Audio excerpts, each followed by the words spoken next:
We were up against a very strong China team. I think they've done us proud. We should congratulate them and we should rejoice and celebrate them.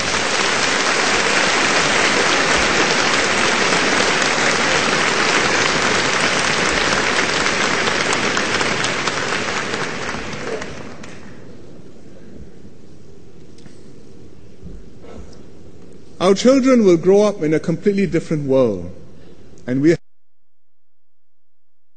and prepare Singapore society for this world.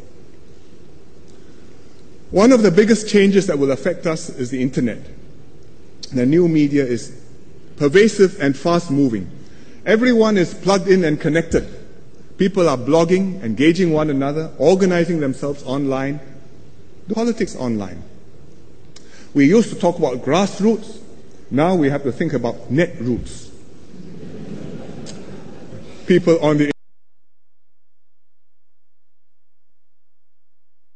wide. You look at America, the current election campaign. John McCain says, I don't know how to use the computer. I have no email. But he has a website on the internet. He has to. JohnMcCain.com. Barack Obama, this is John McCain's website. Barack Obama, he uses a BlackBerry, constantly texting, communicating, emailing, and the internet is a key part of his campaign. He's got a powerful, simple homepage. Change we can believe in. And he's used it effectively to reach out to younger Americans, to get them highly energized and participating and rooting for him and helping him to run the system. So he's got Chris Hughes. Chris Hughes is one of the founders of Facebook. 24 years old, I suppose must be worth a few $100 million now, dropped out of university, who has joined Barack Obama to help Barack Obama use Facebook technology to organize his campaign, his volunteers, his events, his donations, his activities, his appearances, his emails, the whole lot. And therefore, Barack Obama has a Facebook presence, which you can see. And like all of his pages, there's one very interesting button on it, which is bright red, donate now.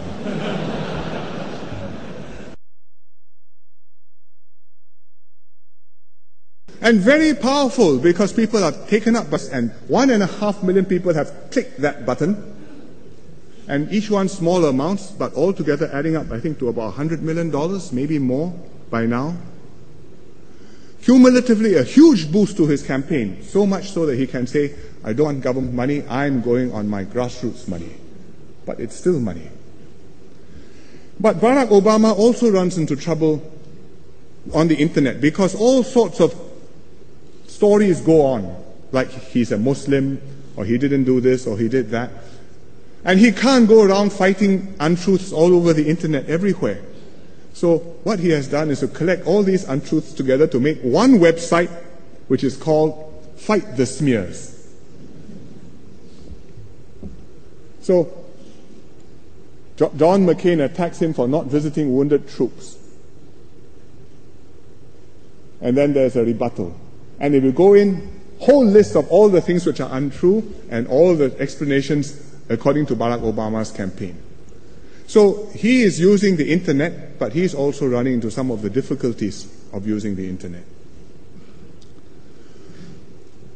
This is America. Let me take another country nearer here, Korea, in Asia. It's the world's most wired country. Mostest usage, people do everything on the internet. And it's had a huge impact on Korean politics. It's empowered new groups because they mobilize and they activate on the internet. So it helped President Lee Myung-bak in his election campaign last December to win a resounding victory because on the internet people could mobilize and new groups could form. But on the internet, you also have rapidly changing moods in the population. So within a few months, after being elected, President Lee was under siege. And there were mass demonstrations.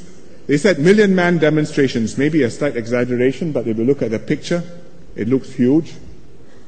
This is a candlelight picture in Seoul. What were they agitated about?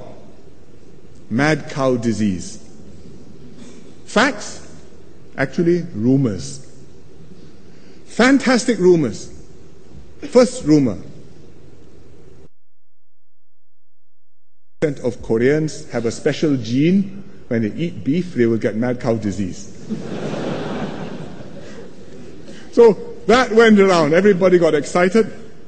Calm down. Next rumor.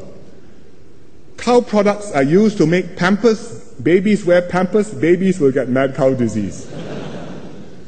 So videos and pictures circulated online. This is a real event. Here's another one. There are some even ruder, which I thought I shouldn't show you tonight, but you can find them. And then from the internet, it comes back. People get agitated. Demonstrations go back on the internet again. So President Lee Myung-bak calls this infodemics. Anonymous false information create discontent and unhappiness, spread like an epidemic in the real world. But President Lee calls it infodemics. One Korean newspaper, who doesn't have to be so careful with its words, calls it mad cow madness. That's Korea. That's a negative example. Malaysia is another interesting example, where the internet has become an active space for information and engagement. There's lively debate, serious contributions, but also more doubtful stuff. And there are blogs, chat rooms, there are Kini, which is very popular, and I know many Singaporeans visit it. And it has quite a lot of news. And the politicians themselves actively participate in cyberspace. So Dr. Mahathir has a blog now. He uses the name Pet. And other people, he started in politics and he went in to have a blog. Other people start with blogs and then go into politics. So you've heard about Jeff Uy, famous blogger, stood for election, elected. So in the recent elections, there was a mass of material circulating, blogs, SMS, YouTube, and the public went to cyberspace to get what they couldn't get from the mainstream media. The opposition was there.